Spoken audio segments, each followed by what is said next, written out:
Hello दोस्तों, स्वागत है आप सभी लोगों का एक बार फिर से आपके अपने चैनल आज डे एंड मैथ्स सॉल्यूशन में। दोस्तों, आज की सेशन में हम करेंगे यूपीएससी मैथ्स के प्रीवियस ईयर पेपर। दोस्तों, हम पिछले जो वीडियो में हमने मैथ्स पेपर ही सॉल्व कराए थे वो पार्ट 5 वीडियो था और जो आज होगा वो पार्ट 6 वीडियो होगा। दोस्तों, अगर हम एग्ज़ाम डेट की बात करें तो दोस्तों हम 12/12/2017 के एग्ज़ाम पेपर की बात कर रहे थे और शिफ्ट जो थी उसकी सेकेंड शिफ्ट। दोस्तों, हम फर्स्ट शिफ्ट की बात कर चुके हैं, जितने भी क्वेश्चन थे वो सॉल्व करा दिए गए हैं। आज दोस्तों सेकेंड शिफ्ट भी जो 12-15 क्वेश्चन बचे हैं वो भी आज इसमें सॉल्व करा दिए जाएंगे। दोस्तों, उम्मीद है आप लोगों को सवाल समझ में आ रहे होंगे। और दोस्तों, हमारा जो टारगेट था वो 500 प्लस क्वेश्चंस का था, उसमें से हमने 57 क्वेश्चंस ऑलरेडी कर लिए हैं। ठीक है, और आगे इसके आगे आज करेंगे। तो उम्मीद है दोस्तों आपको ये सेशन अच्छे लग रहे होंगे। चलते हैं दोस्तों बिना किसी देरी के अपने पहले नंबर सवाल की तरफ। ये रहा दोस्तों आप लोगों के सामने आज का पहला नंबर सवाल। दोस्तों, इसमें कुछ नहीं कह रहा, क्या कह रहा है, अगर एक संख्या का 50% दोस्तों हमने क्या बताया था 1/2। और दोस्तों हमने ये भी बता दिया है फ्रैक्शन के नीचे जो वाली वैल्यू होती है वो उसके पहले वाली वैल्यू होती है। हमने आपको ये भी बता दिया है जो फ्रैक्शन में नीचे वाली वैल्यू होती है वो उसके पहले वाली वैल्यू होती है। एक संख्या का 50% मतलब अगर कोई संख्या 2 है, 50% कितना होता है 1/2। ठीक है, 1/2। अगर कोई संख्या 2 है उसका 50% कितना होता है 1। वो क्या है, दूसरी संख्या के बराबर है, मतलब दूसरी संख्या कितनी होनी चाहिए 1 होनी चाहिए, तभी तो बराबर होगा 50%। उम्मीद है दोस्तों ये सवाल आपको समझ में आया होगा। ये किसका कितना आंसर हो जाएगा 2:1। अब कुछ लोग इसको एक मेथड और से करेंगे कि संख्या मान लेंगे कि कोई संख्या x है, इसका 50% किसके बराबर है, दूसरी संख्या y के बराबर, तब भी आप कर सकते हैं कि यहाँ पर कितना हो जाएगा 1/2 बराबर किसके y के हो जाएगा। तो यहाँ पर अगर y का रेशियो निकाले तो x की वैल्यू कितनी हो जाएगी 2, y की वैल्यू कितनी हो जाएगी 1, तब भी आ जाएगा। बट यहाँ पर थोड़ा कैलकुलेशन आपको करनी पड़ेगी। और यहाँ पर क्या है, एक संख्या का 50% मतलब 1/2। अगर एक संख्या 2 है उसका 50% कितना होता है 1, तो 1 कर दिया, इसके दूसरी संख्या के बराबर ही है, मतलब 1 के बराबर ही है, तो अनुपात क्या हो जाएगा 2:1 का। उम्मीद है दोस्तों आपको दोनों मैथड समझ में आए होंगे। चलते हैं अपने अगले नंबर सवाल की तरफ। ये रहा दोस्तों आप लोगों के सामने आज का अगला नंबर सवाल। ये कह रहा है कि 2,50,000 रुपए की राशि क्रमशः इतने वर्ष के लिए इतने परसेंटेज, मतलब जो परसेंट पर पहले दूसरे तीसरे वर्ष के लिए सालाना संयोजित है, यहाँ का ध्यान रखना सालाना संयोजित है, करते हुए 3 साल के लिए जमा किया जाता है। मतलब सालाना मतलब 1 साल बाद दूसरे साल फिर तीसरे साल, मतलब सीआई पूछ रहा, मतलब चक्रवृद्धि ब्याज लग रहा है यहाँ पर, ये ध्यान देना है। 3 वर्ष के अंत में राशि कितनी हो जाएगी। दोस्तों, इसको अगर आपने पढ़ा होगा ग्राफ मेथड, दोस्तों इसको ग्राफ मेथड से बहुत इजी कर लेंगे। देखिए कैसे, कितना है 2,50,000। ठीक, तो ग्राफ मेथड के लिए करते क्या है, पहले तीन साल के लिए कह रहा है ना, तो 3 डंडे खींच लेते हैं यहाँ पर। ठीक, पहले साल कितना है 4%, 4% मतलब 4/100। अगर 4/100 है तो 2 जीरो से ये 2 जीरो कट जाएंगे। 4% का पहले साल ब्याज लगेगा तो इसका कितना हो जाएगा, अगर 2 जीरो ये कट जाएंगे तो कितना हो जाएगा 25 चौको 100, 100 के आगे 2 जीरो लगा देंगे। उसके बाद ये पहले साल का तो ब्याज मिल गया। अगर दूसरे साल ब्याज की बात करें, क्योंकि सालाना संयोजित है, पहले 5% इसका तो मिलेगा ही मिलेगा, मतलब 2 जीरो है तो 2 जीरो कट जाएंगे, 25 पंजे 125, तो डबल जीरो। उसके बाद इसका मिलने के बाद इस पर भी मिलेगा ब्याज, इस पर कितना मिलेगा 5%, इसका 5% हो जाएगा, 2 जीरो कट जाएंगे, कितना बचेगा 500। अब तीसरे साल आ जाते हैं, तीसरे साल कितनी 6%, तो 6/100। तो इसमें भी लास्ट में नीचे 2 जीरो, इसको गुणा करेंगे 2 जीरो कट जाएंगे, 25 छक्का 150 और 2 जीरो आगे लगा लेंगे। ठीक है, उसके बाद इसका तो मिलेगा ही मिलेगा, उसके बाद इसका भी मिलेगा, इसके 2 जीरो कट जाएंगे तो कितना आ जाएगा 600। उसके बाद इसका भी मिलेगा, इसके 2 जीरो कट जाएंगे तो कितना आ जाएगा 25 छक्का 150, एक बचेगा 7 हो जाएगा। उसके बाद इसका भी मिलेगा 25 6 पंजे 30, 2 जीरो कट जाएंगे 6 पंजे 30। अब दोस्तों टोटल पूछ रहा, टोटल कितनी राशि मिलेगी। दोस्तों हमें ब्याज कितना मिला, ब्याज देख लेते हैं। देखिए 15, ये इसको हम 12,000 मानते हैं, 15 12 27,000, 27,000 और 10 37,000, 37,500 ये था और 500 ये, तो कितना हो जाएगा 38,000 ये कितना हो जाएगा। अगर इसमें से 400 ले लें तो कितना हो जाएगा 39,000, बचेगा कितना 39,000। आप जोड़ लीजिएगा 39,300, 39,000 यहाँ बचेगा, 39,350 ये बचेगा, और 30 ये 39,380 पूरा हो जाएगा। ब्याज हमें कितना मिलेगा 39,380 ब्याज मिलेगा। कितनी राशि पर, तो हमें टोटल कितनी राशि हो जाएगी, 25 लाख में से 39,380 ब्याज मिलेगा, तो हो जाएगी 3809,538 मतलब 28,900, सॉरी 28 नहीं, 2,89,380। ये रहा आपका ऑप्शन नंबर डी होगा, ठीक है, ऑप्शन नंबर डी। उम्मीद है दोस्तों सवाल समझ में आया होगा। इस सवाल को दोस्तों अब आप किसी और विधि से कर दे तो थोड़ा सा कैलकुलेटिव हो जाता है, लेकिन इसमें से कोई कैलकुलेशन नहीं, बस थोड़ा सा यहाँ पर है कि आप जितनी जल्दी इसको जोड़ ले जाएं, ठीक है। उम्मीद है दोस्तों सवाल समझ में आ गया होगा। चलते हैं अपने अगले नंबर सवाल की तरफ। तो दोस्तों ये रहा आपके सामने अगला नंबर सवाल। दोस्तों इस सवाल में कुछ भी नहीं करना है, आपको जो इसमें वैल्यू दी गई है ना, थोड़ा स्टेटमेंट बढ़ाया गया है इसमें, बाकी इसमें करना कुछ नहीं है। अगर हमें परसेंटेज के टर्म में वैल्यू चाहिए, देखिए हमें किस में वैल्यू चाहिए, परसेंटेज के टर्म। अगर हमें परसेंटेज के टर्म में वैल्यू चाहिए तो हम जो एक्चुअल वैल्यू होती है उनसे कोई मतलब नहीं होता है, ये बात आप ध्यान रख लीजिए। अगर हमें परसेंटेज के टर्म में वैल्यू चाहिए, जो एक्चुअल वैल्यू होती हैं उनसे हमें कोई मतलब नहीं होता। जैसे यहाँ पर एक्चुअल वैल्यू दे दी गई और यहाँ पर एक्चुअल वैल्यू दे दी गई है, तो इससे कोई मतलब नहीं होता अगर परसेंटेज के टर्म में उत्तर पूछ रहा है। तो होता क्या है, देखिए एक व्यापारी गया, ठीक है, माल खरीदने के लिए गया है, एक थोक व्यापारी के पास जाता है। तो थोक व्यापारी क्या करता है, एक तराजू है जो 1 केजी के बदले 1200 ग्राम दिखाता है, ठीक है। बाद में व्यापारी उसका जो पहले वो तो ले आया, ठीक है, पहले जो है 1200 जो 1 केजी दिखाता था वो 1200 ग्राम का दिखाता था।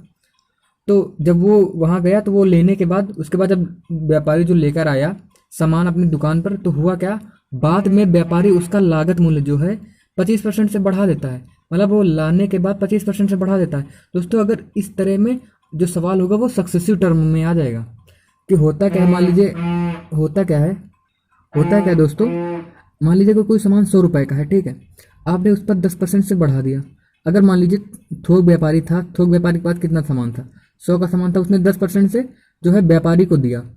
अगर 10% से व्यापारी को दिया तो कितना दिया, 110%। लेकिन जब व्यापारी 110% लेकर आया, उसने भी अगर 25% से बढ़ा दिया, तो यहाँ पर जो होगा ना, इस तरह के स्टेटमेंट जो भी आएंगे वो सक्सेसिव टर्म में होंगे। आप इतना ध्यान रख लीजिए, इस तरह के जो स्टेटमेंट होंगे वो सक्सेसिव टर्म में होंगे। अब दोस्तों इस सवाल को हम कैसे करेंगे, हो क्या रहा है कि 1 केजी के बदले उसने 1 केजी मतलब 1000 ग्राम के बदले कितना दिखा रहा है, 1200 ग्राम। होता क्या, ये क्वांटिटी का रेशियो है ना, क्वांटिटी का रेशियो है, ठीक है, ये किसका रेशियो है, क्वांटिटी का। लेकिन हमें प्राइस का बनाना है, तो होता क्या है, जो क्वांटिटी का रेशियो होता है प्राइस के रेशियो का अपोजिट होता है। तो यहाँ पर अब प्राइस का रेशियो क्या हो जाएगा दोस्तों, प्राइस का रेशियो क्या हो जाएगा, आपको दोस्तों पता होना चाहिए कि जो क्वांटिटी का रेशियो होता है वो प्राइस के रेशियो का अपोजिट होता है। तो कितना हो जाएगा, 1200 से 1000 हो जाएगा, ठीक। मतलब कि 1200 की सामान थी, वो 1000 में उसको देना पड़ा, वो 1000 लाया, मतलब 1200 की जो थी वैल्यू वो 1000 में लेकर आया। उसके बाद अब क्या कह रहा है, अब यहाँ तक तो हो गया, अब उसके बाद 25% से बढ़ा रहा है, 25% से बढ़ा रहा है, मतलब कितना, 25% की फ्रैक्शन कितनी होती है, 1/4, मतलब 4 से कितना कर रहा है, 5। अब हम इसको छोड़ देते हैं, इतना छोड़ देते हैं, होगा क्या, यहाँ पे जो होगा वो सक्सेसिव हो जाएगा। अब सक्सेसिव में होता क्या, देखिए ये तो 2 कट जाएंगे, ये कितना हो जाएगा, 12 चौका 48, ये कितना हो जाएगा 10 पचे 50, फिर भी अभी ये कट जाएगा, किससे, 2 से काट लेंगे तो कितना आ जाएगा 24, और ये कितना आ जाएगा 25। मतलब 24 का सामान था वो कितने में बेच रहा है, 25 में बेच रहा है, मतलब कितने का लाभ हो, यही तो, सॉरी यहाँ पर क्या कह रहा है, व्यापारी का शुद्ध लाभ बताना है, व्यापारी का शुद्ध लाभ। तो भैया अगर 24 की सामान थी वो 25 में बेच रहा है तो कितना का लाभ हुआ, 1 का लाभ हुआ, किस पर, 24 पर। तो एक्चुअल में इसको 100 से मल्टीप्लाई करके 24 चौका 96 पॉइंट, 24 चौका 96 मतलब कितना बचा, 1/6, 1/6 की फ्रैक्शन कितनी होती है 1.6, मतलब इतना क्या लाभ होगा ही होगा, 1.66 आएगा, 1.66, इसको 1.17% भी लिख सकते हैं, कितने का लाभ होगा। दोस्तों ये रहा आपका आंसर। दोस्तों इसमें जो ये आपको स्टेटमेंट यहाँ दी ना, ये आपको केवल गुमराह करने के लिए इतनी स्टेटमेंट ये दी गई है, ठीक है। दोस्तों उम्मीद है आपको ये सवाल समझ में आया होगा। चलते हैं अपने अगले नंबर सवाल की तरफ। ये रहा दोस्तों आप लोगों के सामने अगला नंबर सवाल। दोस्तों यहाँ पर आपको बस क्या करना है, सिलेंडर का आयतन पता होना चाहिए। एक्चुअली क्या कह रहा है, एक सिलेंडर की जो त्रिज्या है और ऊंचाई जो क्रमशः है वो इतने % और इतने % से बढ़ा दिया गया है। मूल आयतन को प्राप्त आयतन के प्रतिशत के रूप में लिखना है। देखिए होगा क्या दोस्तों, हमें पता है कि अगर सिलेंडर का आयतन कितना होता है, पाई r² h, लेकिन यहाँ पर होगा क्या, पाई R1² H1 बराबर, ठीक है, यहाँ बराबर नहीं, यहाँ रेशियो की हम बात कर रहे हैं, ठीक है। तो दूसरा कितना हो जाएगा, पाई R2² H2। दोस्तों ये हम क्यों लिख रहे हैं, क्योंकि आपको पता हो जाइए अगर 50% से बढ़ रहा है तो 50% की फ्रैक्शन क्या होती है, त्रिज्या मतलब 2 से कितनी हो रही, 1, मतलब पहले त्रिज्या कितनी थी 2, अब कितनी हो रही 1, मतलब ये किसका रेशियो है, आर का। अगर हाइट कह रहा है, हाइट कितनी बढ़ा दी जाए, 75%, कितना होता है 3/4 से बढ़ाइए, मतलब 4 से, सॉरी यहाँ पर बढ़ाने की बात कर रहा है ना, तो कितनी हो जाएगी 3, क्योंकि एक क्या है बढ़ रही है, तो कितनी हो जाएगी 2 से 3। यहाँ पर क्या है 4 से कितनी बढ़ रही है 3, तो कितनी हो जाएगी 7। किसका रेशियो है, हाइट का रेशियो, मतलब ये पहले थी कितनी 2, अब यहाँ पर रखते हैं तो पाई से पाई तो कट ही जाएगा, क्योंकि पाई की वैल्यू दोनों में सेम ही आएगी। तो होगा क्या, R1² कितना था 2, 2 की स्क्वायर मतलब 2 गुणे 2 मतलब कितना 4, इंटू H1 कितना था दोस्तों, यहाँ पर ये H1 था कितना 4, अनुपात लगा देंगे। R2² ये था दोस्तों कितना, 3 का स्क्वायर कितना 9, गुणे क्या था H2² कितना था 7, बस ये कितना हो जाएगा 4 चौक 16, ठीक है। यहाँ कितना आ जाएगा 9 सत्ते 63। अब दोस्तों ये क्या हो गया, ये मूल आयतन हो गया, क्योंकि हम आयतन ई ज्ञात करें तो कि पाई आर स्क्वायर क्या होता है, आयतन होता है, और ये पहले वाला आयतन था, ये बाद वाला आयतन था, तो यहाँ पर ये पहले वाला आयतन हो जाएगा और ये बाद वाला आयतन हो जाएगा। तो हमें क्या कह रहा है, मूल आयतन को प्राप्त आयतन के प्रतिशत के रूप में व्यक्त करना है। प्राप्त आयतन के प्रतिशत के रूप में, मतलब प्राप्त आयतन के प्रतिशत मतलब कितना परसेंट है प्राप्त आयतन का, मतलब 16/63 ये होना चाहिए, ठीक है। दोस्तों हमने बताया था कि जो लास्ट वाली वैल्यू, जो नीचे वाली वैल्यू होती है उसके पास वाली वैल्यू होती है प्राप्त आयतन के प्रतिशत। तो भैया प्राप्त आयतन क्या है, इतना है, तो प्राप्त आयतन का प्रतिशत कितना होगा, मतलब 16 कितना परसेंट है प्राप्त आयतन का, ये कह रहा है 16 कितना परसेंट है प्राप्त आयतन का, 16 कितना परसेंट है किसका 63 का, चाहे ऐसा कर लो। कितना करेंगे दोस्तों, अब देखिए यहाँ पर हमें क्या पता है, अगर ये 64 होता तो कितने बार जाता, 1/4 बार होता, तो कितना होता 25% के समथिंग। अगर हम इसको 1 बढ़ाते तो कितना होता 1/4, मतलब 25% के समथिंग आता। लेकिन क्या ये 1 बढ़ाने से कितना फर्क पड़ेगा, ज़्यादा ज़्यादा थोड़ा फर्क पड़ेगा, तो मतलब वैल्यू कितनी आ जाएगी, ये 1.3.9 पॉइंट कुछ होगा, तो वैल्यू 25% होगा, 25 थोड़ा सा ज़्यादा होगा, 28 तो होगा ही नहीं, 28 नहीं होगा। हम आपको करके भी दिखा दे रहे हैं, देखिए कितना करेंगे, अब 63/100 है, तो कितना करेंगे 100 करेंगे, तो आप चाहे गुणा इसको भाग कर लीजिए, यहाँ पर कितना हो जाएगा 1600। दोस्तों बस यहाँ पर अंडरस्टैंडिंग की जरूरत है आपको, अगर परसेंटेज कितना अंडरस्टैंड, देखिए यहाँ पर अगर 2 बार ले जाएंगे कितना हो जाएगा 126, कितना बचेगा 34 बचेगा, 0 ले जाएंगे तो कितना जाएगा 5 बार। अब देखिए 5 बार जाएगा, बस यहाँ पर हम रोक देंगे क्योंकि 5 से 15, ठीक, वहाँ पर 5 बार जाएगा, रोक देंगे क्योंकि ऑप्शन यहाँ पर, क्योंकि 25 किसी में और में दिया नहीं है, ठीक है, एक ही ऑप्शन सही होगा। उम्मीद है दोस्तों आपको ये भी सवाल समझ में आया होगा। चलते हैं अपने अगले नंबर सवाल की तरफ। ये रहा दोस्तों आप लोगों के सामने आज का अगला नंबर सवाल। इसमें क्या कर रहा है, एक माल को लागत मूल्य में कितना परसेंट जोड़ा जाना चाहिए, लागत मूल्य में कितना परसेंट जोड़ा जाना चाहिए ताकि अंकित मूल्य पर 10% की छूट देने के बाद भी 20% का लाभ हो। दोस्तों आपको पता होना चाहिए जो डिस्काउंट परसेंट होता है वो हमेशा मार्केट प्राइस पे होता है, किस पर होता है, मार्केट प्राइस पे।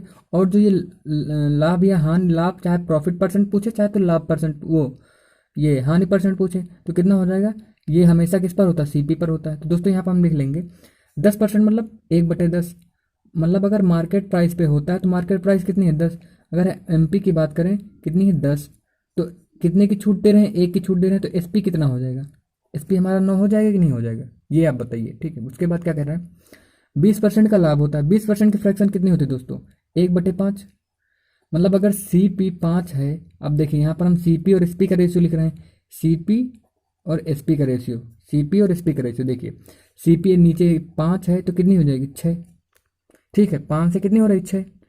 अब यहाँ पर हम दोनों को सेम कर लेते हैं, तो इसको 2 से गुणा करना पड़ेगा और इसको 3 से गुणा करना पड़ेगा। CP तो भैया सेम ही होनी चाहिए, ठीक है, ये 18 ये भी 18, तो कितना हो जाएगा 5 3 15, तो ये कितनी हो जाएगी 18 और ये कितना हो जाएगा 20। लेकिन ये कह रहा है हमें लागत मूल्य में कितना परसेंट जोड़ा जाना चाहिए, तो भैया लागत, ये तो अंकित मूल्य में, हमें लागत मूल्य से हम कितना परसेंट बढ़ाएं, मतलब अंकित मूल्य में ही बढ़ाएंगे, तो हम कितना बढ़ा रहे हैं भाई 5 बढ़ा रहे हैं, किस पर 15 पर, तो कितना हो जाएगा 1/3, 1/3 की फ्रैक्शन कितनी होती है दोस्तों 33, 1/3%। उम्मीद है दोस्तों आपको ये सवाल समझ में आया होगा। दोस्तों इसके ऑप्शन देना हम भूल गए थे। कितना आ जाएगा, 33.33%, यही होगा इसका आंसर। उम्मीद है दोस्तों आपको सवाल समझ में आ गया होगा। चलते हैं अपने अगले नंबर सवाल की तरफ। ये रहा दोस्तों आप लोगों के सामने आज का अगला नंबर सवाल। दोस्तों इसमें क्या कह रहा है, सबसे बड़ी संख्या कौन सी है जो इतने इतने और इतने को ठीक ठीक विभाजित कर सकता है। मतलब ऐसी संख्या बतानी है जो तीनों को पूर्णतया भाग कर दे। ऐसी संख्या बतानी है जो तीनों को पूर्णतया भाग कर दे। अगर तीनों को भाग कर रही है तो इसको इसको तो भाग करती ही होगी, इसको भी करती होगी, इसको भी करती होगी। अगर हम 52 की बात करें तो 52 का क्या मतलब होता है, 52 मतलब होता है 13 चौको 52। मतलब जो संख्या होगी वो 4 का भी मल्टीपल होगी और 3 का 13 का तो होगी ही होगी, 13 को तो पक्का होगी। अगर 13 का मल्टीपल होगी तो 13 का दोस्तों केवल एक ही मल्टीपल है, ऑप्शन, ठीक है 13। एक तो ये मेथड हो गया। अगर हम बात करते हैं कि यहाँ पर कहने की ये क्या चाह रहा है, ये बेसिकली हमसे कह रहा है आप इसका मासा निकालिए। मासा यही तो होता है कि क्या होता है, हाईएस्ट कॉमन फैक्टर होता है। तो इसका हाईएस्ट देखिए, मासा ज्ञात करने के लिए देखिए हम क्या करते हैं, 65 और 143 होता क्या है दोस्तों। अगर 3 संख्या है तो हम 2 जो सबसे छोटी संख्याएं होती हैं उनको ले लेते हैं। 2 सबसे छोटी संख्या ये हो गई, इनका हम गैप देखते हैं कितना है, 13। अगर इनका गैप 13 है तो हम देखेंगे अगर 13 से ये तीनों संख्या कट रही हैं तो देखेंगे 13 चौको 52, 13 पचे 65 और 13 गुणे 11 करेंगे तो 143 आ जाएगा, ठीक है। इसका मतलब संख्या 13 से तो कट रही है, इसका मतलब मासा क्या हो जाएगा, 13। इसी तरह दोस्तों आप कोई भी संख्या ले लीजिए, जैसे आपको यहाँ पर ऐसे 12, 16 और 24 का लेना है, ठीक है। हम कोई 2 सबसे छोटी संख्या ले लेंगे, ये होगा। इनके बीच का डिफरेंस कितना है, 4। तो देखेंगे 4 का इन सबसे भाग हो रहा है, बिल्कुल बिल्कुल हो रहा है, तो मासा कितना हो जाएगा, 4। अगर दोस्तों 4 भाग नहीं होता तो 4 के फैक्टर ले लेते हैं हम, तो 2 गुणे 2 या तो ले लेते हैं, ठीक है। 2 ले लेते तो देखते फिर 2 से भाग हो रहा है। अगर और भी फैक्टर होते तो वो भी ले लेते, अगर कुछ नहीं होता तो एक तो होगा ही होगा, ठीक है। उम्मीद है दोस्तों आपको सवाल समझ में आया होगा। दोस्तों चलते हैं अपने अगले नंबर सवाल की तरफ। ये रहा दोस्तों आप लोगों के सामने आज का अगला नंबर सवाल। इसमें क्या कह रहा है, 3 क्रमागत संख्या दे दी गई, ठीक है। 3 क्रमागत संख्या, थोड़ा नीचे कर लेते हैं आपको, 3 क्रमागत संख्या दे दी गई, ठीक है। क्या कह रहा है, 3 क्रमागत संख्याओं का औसत जो है पहली संख्या के 1/3 से 15 ज़्यादा है। दोस्तों यहाँ पर हमें मानने की कोई ज़रूरत नहीं कि x+1, x+2, x+3, ये मानने की कोई ज़रूरत नहीं। अगर दोस्तों क्रमागत संख्याएं होती हैं, दोस्तों अभी तक अगर आपने हमारे एवरेज का वीडियो नहीं देखा है, ठीक है, उसमें हमने दोस्तों इस तरह के सारे कॉन्सेप्ट बता दिए हैं एवरेज के क्वेश्चंस को। उसका जो दोस्तों लिंक है वो डिस्क्रिप्शन में हमने डलवा दिया है, आप वहाँ से देख सकते हैं। आइए बात करें दोस्तों इस सवाल की। क्या कह रहा है, 3 क्रमागत संख्या, क्रमागत संख्या अगर संख्याओं की बात कर रहा है दोस्तों, होता क्या, वो भी 3। अगर 3 क्रमागत संख्या है मतलब उनके बीच का जो डिफरेंस है वो सेम है, ठीक है। डिफरेंस क्या है, सेम है। अगर डिफरेंस सेम होता है तो बीच वाली संख्या क्या होती है, औसत होता है। आप कोई भी लगातार 3 संख्या ले लीजिए, जैसे हम लिख लेते 6, 7 और 8। दोस्तों आप इसका औसत निकालना तो बीच वाली संख्या ही आएगी। अगर डिफरेंस सेम है, यहाँ पर डिफरेंस 1 का है, यहाँ पर भी 1 का, अगर 2 भी होता, 3 भी होता, 4 भी होता, कुछ भी होता, डिफरेंस बस सेम होना चाहिए, तो बीच वाली संख्या क्या होती है, एवरेज होती है। आप इतना ध्यान रखना, ठीक।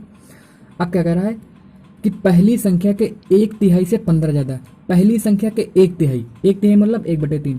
अगर पहली संख्या कितनी है, 3, पहली संख्या अगर 3 यूनिट हमने मान लिया, पहली संख्या अगर 3x, चलिए 3x मान लेते हैं, ठीक। पहली संख्या अगर 3x है तो इसके 1/3 कितना होगा, 1/3 x। जो औसत की बात कर रहा है ना, औसत क्या है, पहली संख्या के 1/3 से 15 ज़्यादा है, 1/3 से ये क्या है, 15 ज़्यादा है।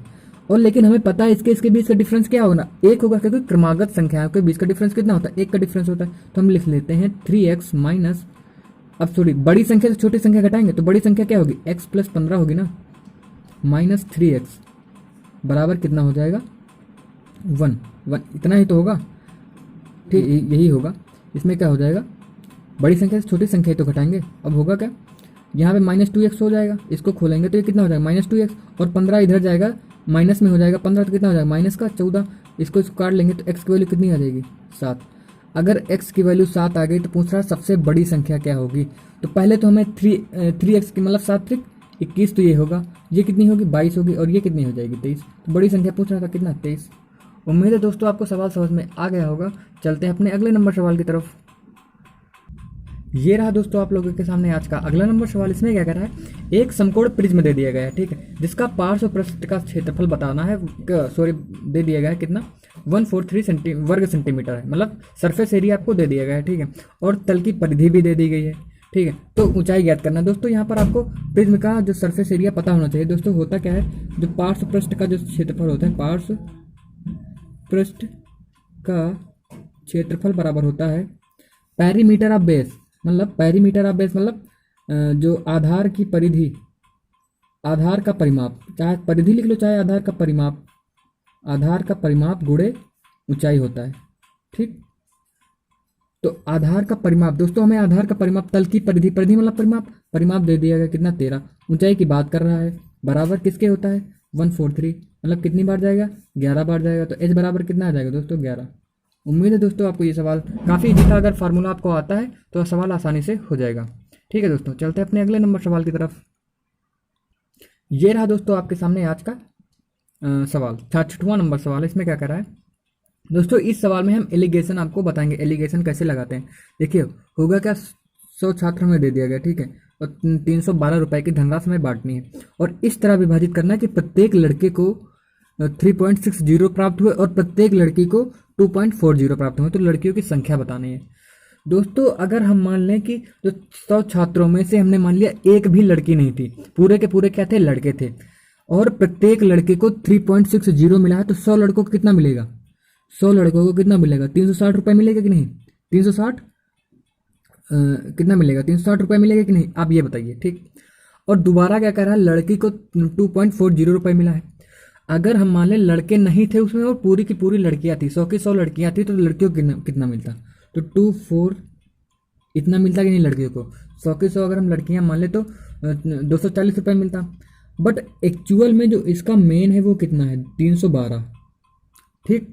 जो अब यहाँ पर रेशियो आएगा, देखिए इसका कितना है, ये कितना, एलिगेशन में होता क्या है, एक वैल्यू जो होती है इससे बड़ी, ये तो छोटी हो गई और ये क्या हो गई बड़ी, तभी एलिगेशन लगाएंगे, ठीक है। दोनों बराबर या दोनों बड़ी बड़ी या दोनों छोटी छोटी नहीं हो सकती, एक बड़ी और एक छोटी होगी, ठीक।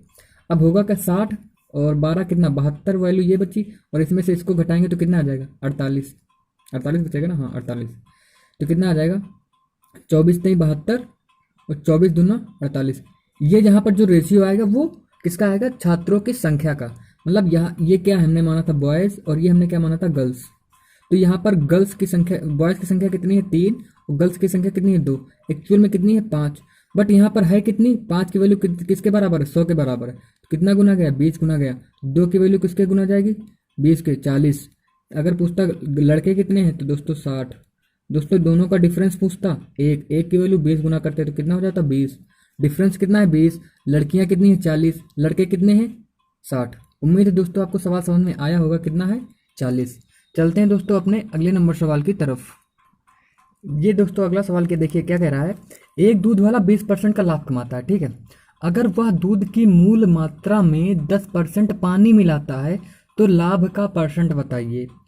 दोस्तों यहाँ पर भी अगर आपको लग रहा है तो यहाँ पर क्या होगा सक्सेसिव, यहाँ पर भी हम सक्सेसिव तय करेंगे। होता क्या है, पहले तो वह दूध मूल मात्रा में, पहले तो भैया दूध था उसमें 10% पानी मिला दिया दोस्तों। क्या पानी मिलाने से उसे उसका कुछ लग रहा है, पानी तो भैया 0 रुपये में आता है, तो मतलब दूध को उसने ऐसे ही कितना कर दिया 10 से 11 कर दिया। देखिए क्या क्या क्या करेंगे इसमें, पहले क्या था 10 से 11, यहाँ पर भी हम सक्सेसिव लगा देंगे, कितना कर रहा है 10 से 11, उसके बाद भी 20% का लाभ कमाता है। 20% मतलब कितना, 5 से कितना कमाता है 6 कमाता है, बस इसको कर लेंगे कितना 5 तहम 50 और 11 छक्का 66, ठीक। तो जो दोस्तों वैल्यू होती है किस पर होती है 100 पर होती है, वैल्यू किस पर, अगर हम इसको 100 पर ज्ञात कर लें तो कितना जाएगा 2 गुना इसका हो जाएगा, तो 2 गुना इसको करेंगे तो 120 132 120 12 132, तो 100 पर कितना हो रहा है 132, कितने परसेंट का लाभ 32% का, यही था इसका आंसर। उम्मीद है दोस्तों सवाल आपको समझ में आया होगा। चलते हैं अपने अगले नंबर सवाल की तरफ। ये रहा दोस्तों आप लोगों के सामने आज का अगला नंबर सवाल। दोस्तों ये बेसिकली रीजनिंग का सवाल है, लेकिन जो यूपीएससी में जो कैलेंडर है वो मैथ में भी पूछा जाता है दोस्तों। एक सवाल तो आपको कैलेंडर से मिलेगा ही मिलेगा, एक सवाल तो बेसिकली मिलेगा। इसमें क्या कह रहा है 5 मार्च को क्या था, 5 मार्च, यहाँ पर हम लिख लेते हैं 5 मार्च 2012 को कौन सा दिन था, बुधवार। अब दोस्तों इसमें हम देख लेंगे जो 5 नवंबर हमें ज्ञात क्या करना है, 5 नवंबर 2014 में बताना है कौन सा दिन होगा। दोस्तों देखिए हमें कुछ नहीं करना है, बस हमें यहाँ पर ज्ञात करना है ऑड डे कितने होंगे, मतलब विषम दिनों की संख्या कितनी होगी यहाँ से यहाँ तक, बस वैसे ही हम ज्ञात कर लेंगे।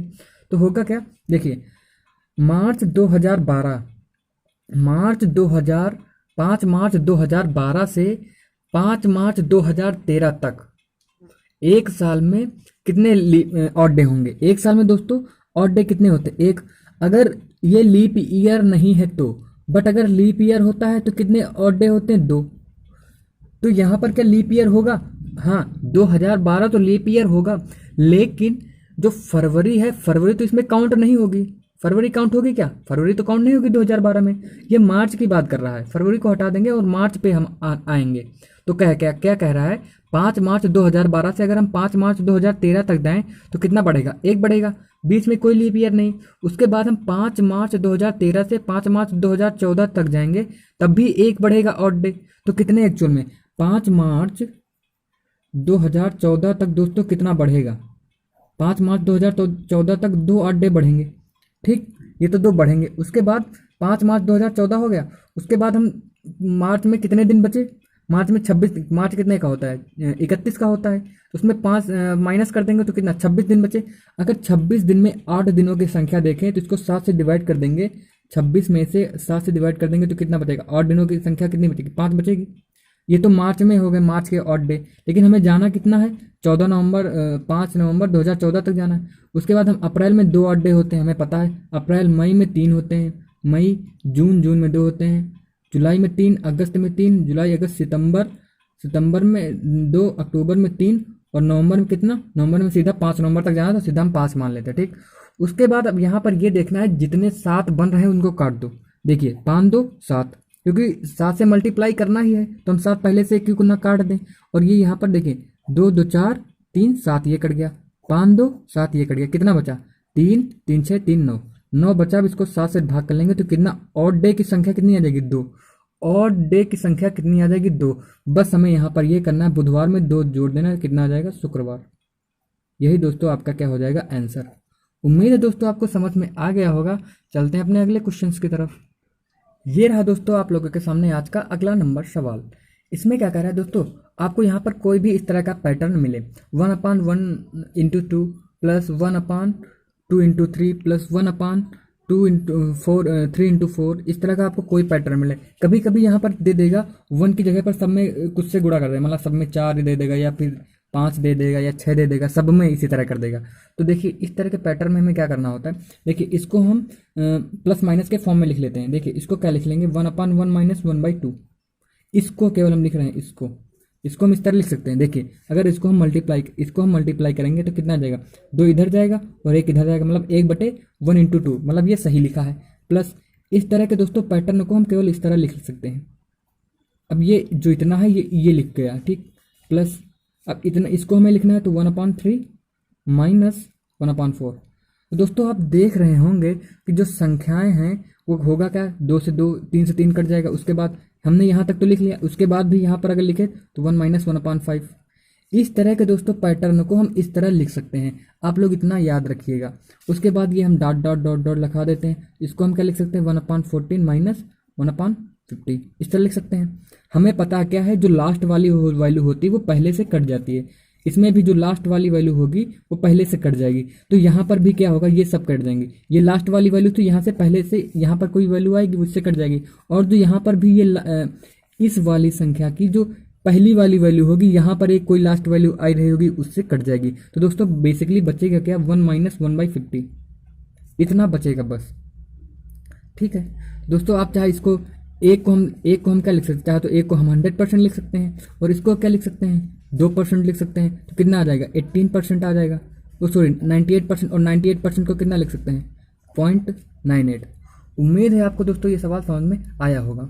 देखिए हम 1% को हमने क्या लिख लिया, 100%, ठीक। 1 को हमने क्या लिखा, देखिए होगा क्या, हमने इसमें 100 से गुणा कर दिया, ठीक। होगा क्या, हमने इसमें मान लीजिए 100 से गुणा कर दिया। आप ये समझिएगा, मान लीजिए हमने इसमें 100 से गुणा कर दिया तो कितना हो जाएगा, 100 माइनस इसको 100 से गुणा करेंगे तो 2 हो जाएगा। अब 100% माइनस 200% तो कितना हो जाएगा, इससे करेंगे कितना, 98%, और 98% मतलब 98/100, तो 2 जीरो काट देंगे, कितना 0.98। तो बस इतना ही आंसर आ जाएगा, क्योंकि यहाँ पर अब हमें गुणा भाग करने की कोई ज़रूरत नहीं। आप अगर परसेंटेज में फिक्स है ना दोस्तों, तो कुछ भी कोई भी मल्टीप्लिकेशन आप परसेंटेज के टर्म में ले, बहुत आसान हो जाएगा। उम्मीद है दोस्तों आपको ये भी सवाल समझ में आया होगा। चलते हैं अपने अगले नंबर सवाल की तरफ। ये रहा दोस्तों आज का आखिरी नंबर सवाल, 17वां नंबर सवाल है, 70 नंबर सवाल। दोस्तों हमारा टारगेट था 500 का, जिसमें से हमने 70 आज कंप्लीट कर लिया है। ठीक है, देखिए ये सवाल क्या कह रहा है।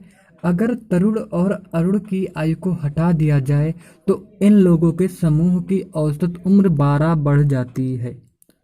देखिए हम यहाँ पर क्या करेंगे, इन लोग थे, ठीक है, कितने थे, इन लोग हैं। अब हमें उनकी औसत उम्र पता नहीं, तो दोस्तों हम इनकी औसत उम्र कितना मान लेंगे, एक्स। ठीक, इन लोगों की औसत उम्र कितनी हो गई, एक्स। ठीक है, और तरुण तरुण की हमने टी मान लिया और अरुण की हमने ए मान लिया। ठीक, हुआ क्या है, जब देखिए होगा क्या, अगर हम योग की बात करें तो होगा क्या, इनका योग कितना होगा, एन एक्स होगा ना, क्योंकि होता क्या है, औसत बराबर क्या होता है, योग बटे संख्या। संख्या कितनी है, एन। योग की अगर बात करें, योग बराबर संख्या कितनी है, एन, औसत कितना, एक्स, तो योग कितना हो जाएगा, एन एक्स। ठीक, एन एक्स, उसमें से यहाँ क्या हो रहा है, तरुण और अरुण को हटाया जा रहा है। अगर उसमें से टी प्लस ए को हटाया जा रहा है, टी प्लस ए को क्या हो रहा है, माइनस किया जा रहा है। तो दोस्तों हो क्या रहा है, अगर हम ये कितना हो जाएगा, योग हो गया, डिवाइडेड बाई अगर संख्या की बात करें तो इन लोगों में से दो लोगों को हटाया जा रहा है, हो गया, बराबर किसके हो जाएगा। तो औसत आयु कितनी बढ़ जाती है, 12 बढ़ जाती है, मतलब औसत आयु कितनी हो जाएगी, एक्स प्लस 12। अगर इसको हम सॉल्व करें तो हो क्या जाएगा, n x minus t plus a बराबर, ये क्या हो जाएगा, इधर ये इधर चला जाएगा तो कितना हो जाएगा, n x plus 12n minus 2x plus 24। ठीक, एन एक्स से एन एक्स कट जाएगा, थोड़ा सा ऊपर कर लेते हैं, ठीक है, यहाँ पर तो होगा क्या, अगर होगा क्या, 2x इधर ले आते हैं, 2x माइनस टी प्लस ए, इधर माइनस था 2x का, इधर ले आएंगे प्लस में हो जाएगा, बराबर कितना हो जाएगा, 12n प्लस 24। अगर इसको हम समीकरण नंबर 1 मान लें, दोस्तों ये थोड़ा टिपिकल सवाल है बस। उसके बाद क्या कह रहा है, दो नए लोग जो हैं रोहित और मोहित, मतलब रोहित और मोहित आर प्लस एम, ठीक, कि कुल आयु अगर तरुण और अरुण के बराबर ही है, मतलब इनकी आयु जो है तरुण और अरुण के बराबर ही है। ठीक, मतलब हम किसके, रोहित और मोहित की जगह पर हम तरुण और अरुण को ले सकते हैं। ठीक, इसका कहने का मतलब ये है, अगर रोहित और जो है मोहित को इन लोगों में शामिल किया जाए तो भैया योग की अगर बात कर लेते हैं, एन एक्स योग कितना होगा, एन एक्स, इसमें किसको शामिल करना है, चाहे तो हम रोहित और मोहित को शामिल कर लें या तो हम टी प्लस ए को शामिल कर लें। दोस्तों हमने टी प्लस ए को शामिल कर लिया, थोड़ा सा और ऊपर कर लेते हैं। ठीक, ये क्या कह रहा है, डिवाइडेड बाई, अब कितना हो गया, एन में से दो लोग आ गए तो हो क्या रहा है, जो एवरेज आयु कितनी थी, एक्स थी, उसमें से 4 कम हो गई, यही तो कह रहा है। अब इसको हम सॉल्व कर लेते हैं, तो n x plus t plus a बराबर कितना हो जाएगा, एन एक्स, इसको इधर इसको गुणा कर देंगे, n x minus 4n plus 2x minus का 8। ठीक, अब एन एक्स से एन एक्स कट जाएगा, ठीक, एन एक्स से एन एक्स कट जाएगा। उसके बाद क्या आ जाएगा, देखिए थोड़ा सा और ऊपर कर लेते हैं, यहाँ पर कितना आ जाएगा, चाहे तो इसको इधर ले आए तो t प्लस ए, इधर 2x किसका है, प्लस का, तो इधर किसका आ जाएगा, माइनस का, और इधर माइनस का 8n माइनस का 8। ठीक, अगर इसको हम दोस्तों माइनस से चिन्ह से गुणा कर दें, अगर इसको हम माइनस चिन्ह से गुणा कर दें तो 2x minus t plus a बराबर किसके हो जाएगा, 8n प्लस 8 के, माइनस से हमने गुणा कर रहे हैं ना, ये देखिए थोड़ा सा ऊपर कर लेते हैं, माइनस से थोड़ा सा यहाँ तक। ठीक, माइनस से हमने इसको गुणा कर दिया। उसके बाद होगा क्या, ये अगर इसको समीकरण नंबर 2 से बात करें, अगर ये समीकरण नंबर 1 और ये समीकरण नंबर 2, देखिए यहाँ पर भी 2x माइनस टी है, यहाँ पर भी 2x माइनस टी है, अगर ये दोनों बराबर है तो इसकी वैल्यू ये भी बराबर होगी, मतलब 4n प्लस 8 किसके बराबर हो जाएगा, 12n प्लस 14 के। ठीक, अगर n को इधर ले आए तो कितना बचेगा, 8n। ठीक, बराबर इसको हम इधर ला रहे हैं और इसको इधर भेज रहे हैं। ठीक, यहाँ पर दोस्तों हमने एक चीज़ गड़बड़ कर दी, यहाँ पर दोस्तों जो था हमने माइनस से, ये कहाँ गया, हाँ ये यहाँ पर हमने जो गुणा किया था, इसको हम यहाँ पर 2 से गुणा करेंगे तो माइनस का 24 आएगा। ठीक है, यहाँ पर इतना गुणा कर दिया, गड़बड़ कर दिया, माइनस का 24, क्योंकि 2 से माइनस 2 से करेंगे तो माइनस का 2x और माइनस का 24। ठीक है, तो यहाँ पर भी माइनस का 24 आ जाएगा। ठीक, वही कह रहे हैं यार, उत्तर क्यों नहीं आ रहा था। तो ये देखिए इधर कितना हो जाएगा, 8 चौका 32 हो जाएगा। ठीक, इधर जाएंगे तो प्लस का हो जाएगा, 8 चौक 32 हो जाएगा, तो n बराबर कितना आ जाएगा, 4। दोस्तों कितने लोग थे दोस्तों, ये रहा, थोड़ा सा ऊपर कर लेते हैं, n की वैल्यू कितनी आ जाएगी, 4। दोस्तों उम्मीद है आपको ये सवाल समझ में आया होगा। दोस्तों आज के लिए बस इतना ही। अगर दोस्तों सवाल समझ में आया है, ये सेशन समझ में आया है, तो दोस्तों आपसे रिक्वेस्ट है कि आप चैनल को लाइक, सब्सक्राइब और शेयर जरूर करेंगे। मिलते हैं दोस्तों अपने अगले सेशन में, तब तक के लिए नमस्कार, जय हिंद।